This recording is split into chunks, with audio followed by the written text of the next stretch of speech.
Draga Jasmina, dobrodošla na pogovoru. Hvala lepa za povabilo. Danes sva rekli, mimo je oktober, ki je bil mesec starejših, začel se je z dnevom starejših. Ti si ena izmed večjih poznavalk te problematike pri nas. Me zanima, kakšno je tvoje mnenje, ocena, stanja starejših v družbi. V bistvu celotna Evropska unija in pa seveda tudi Slovenija se soočajo z izrazitimi demografskimi spremembami, ki bodo v prihodnje korenito posegle v bistvu na vsa področja našega življenja. Vemo, da smo priča padcu rojstev, da se ne zmanjšuje delovno aktivno prebivalstvo in seveda na drugi strani, da se nam močno povečuje delež starejših v družbi. In vse te demografske spremembe nam v bistvu prinašajo izzive na področju trga dela, izobraževanja, v sistemih socialne zaščite, infrastrukturi, urejanju prostora praktično domala na vseh področjih.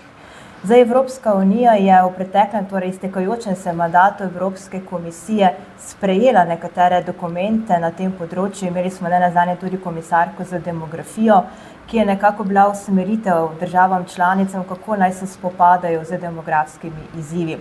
Vendar kar je zaskrbljujoče pa je, da v tem sklicu novem predvidenem Evropske komisije in v predstavitvi tudi prioritete predsednice Evropske komisije, demografija ni postavljena v neko središče oziroma sploh na zemljevid politične agende, kar je lahko zelo nevarno, kajti če se ne bomo začeli o tem pogovarjati, če ne bomo začeli iskati rešitve, bomo vse generacije živele v tej družbi slabše. In enako je tudi v Sloveniji.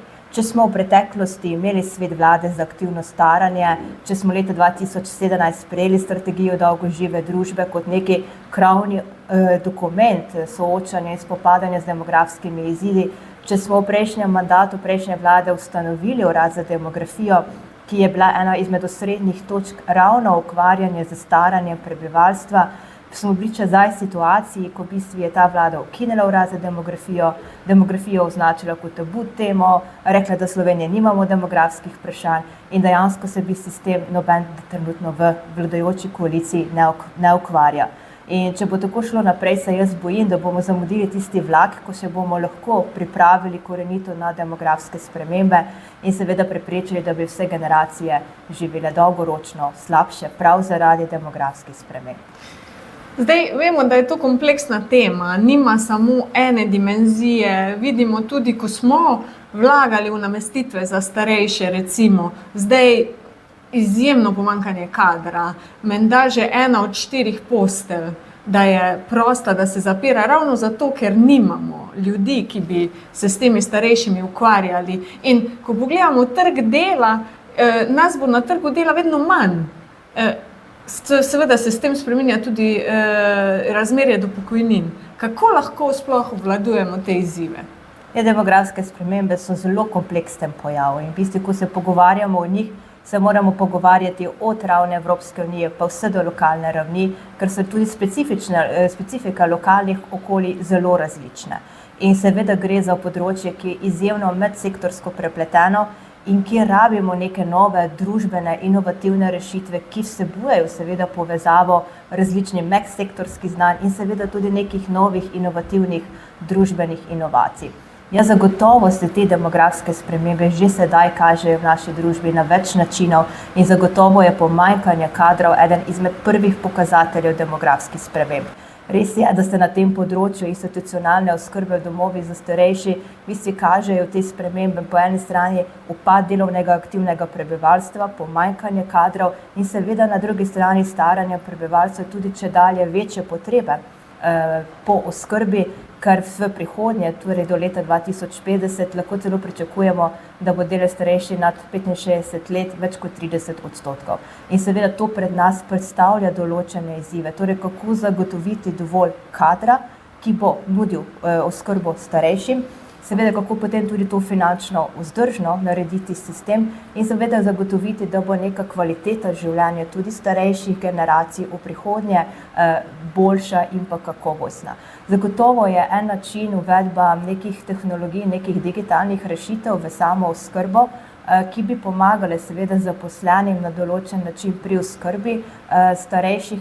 Seveda tu potrebujemo neke inovacije, neke nove prakse, potrebujemo tudi državne spodbude, da se to uvede v same domove za starejše. In pa ne nazadnje, in pa vendar najpomembnejše je, da tudi zaposlene na to pripravimo, da nimajo strahu pred uvedbo novih tehnologij, da ne jemljejo kot svojo konkurenco in da so seveda potem ustrezno usposobljeni za uporabo teh novih tehnologij pri njihovem delu, pri oskrbi starejših, in sem prepričana, da za to uvedbo novih tehnologij tudi v oskrbo v domove za starejše lahko tudi se njihova kvaliteta njihovega dela zmanjša se mogoče njihove bremene in da bodo tudi oni potem veliko bolj ustrezno in pa zadovoljni na svojem delovnem mestu.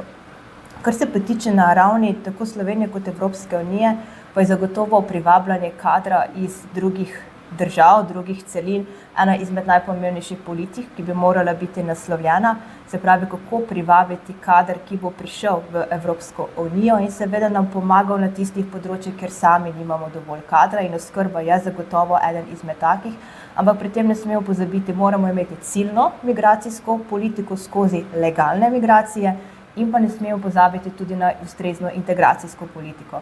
Kajti še posebej recimo v domovih za starejše, ko govorimo o kadru iz drugih držav, je pomembno, da ta kader ve, recimo tudi v Sloveniji, naš slovenski jezik, slovenščino, ker drugače si zelo težko predstavlja, da razume starejšega človeka, kaj so njegove potrebe. Ja, tu naletimo potem na te kulturne razlike. Seveda je zelo težko nekomu že medgeneracijsko zaupati nekemu mlajšemu človeku, ne? Potem pa še to.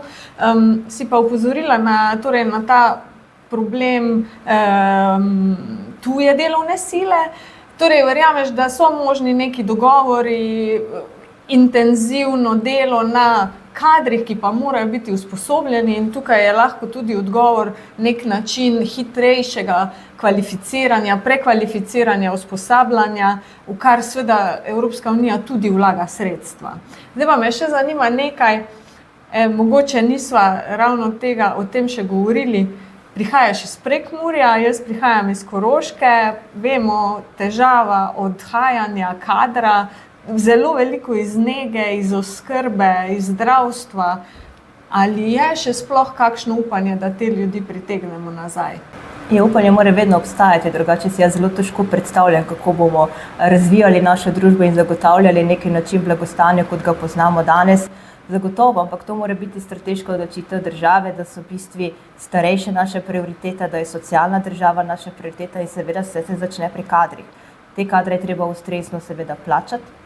Njihove plače so danes zelo nizke in ne ustrezajo temu. In če si postavimo socialno državo kot eno izmed naših vrednot naše države, seveda potem moramo kadre za to tudi ustrezno plačati.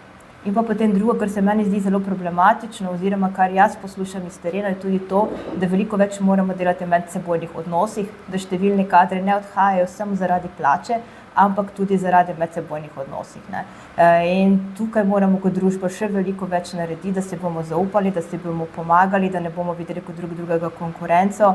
In ko bomo tudi izboljšali delovne pogoje na delovnem mestu, bodo potem tudi ljudje tudi zaradi tega raje ostajali v naših domovih. Ja, tu je tudi ta težava standardov in normativov v teh javnih zavodih oziroma zavodih v javni mreži.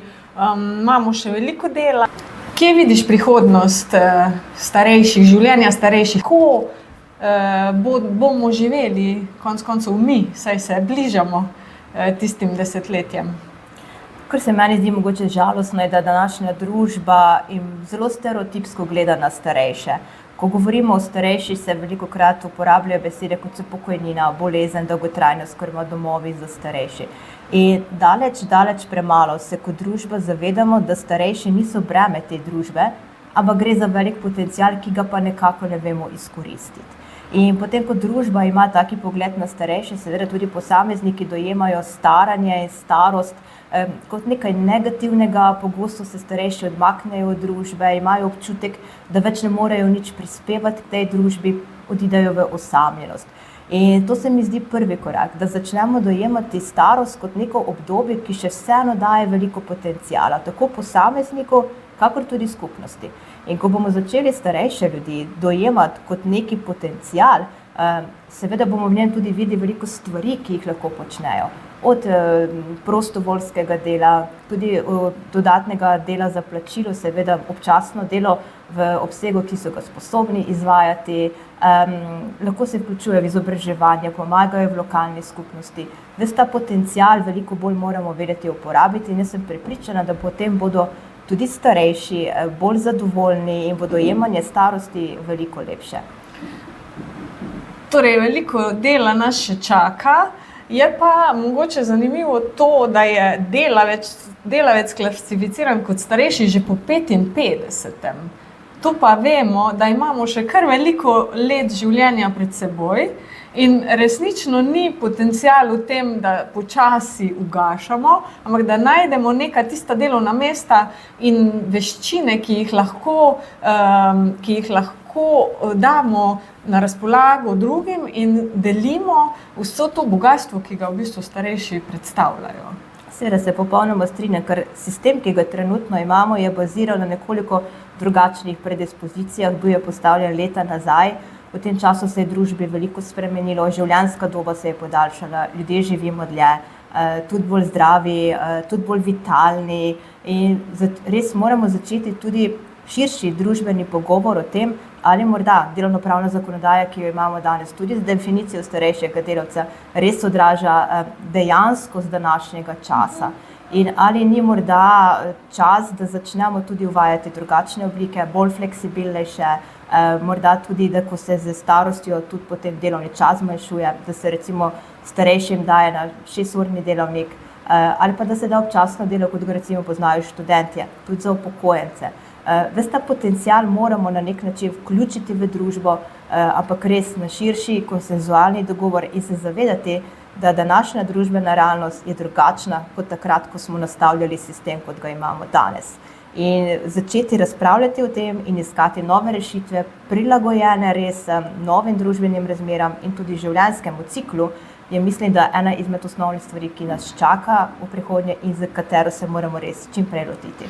Ja, če ne želimo popolnoma zaspati, in če želimo nekako se še odzvati na vse te spremembe, tehnološke, demografske in na splošno v družbi, ki so z nami že pravzaprav. Tako da jaz se ti zaenkrat zahvaljujem, mogoče naslednjič več o tem prilagajanju, zdaj pa samo še hvala in srečno. Srečno tudi tebi, hvala lepa.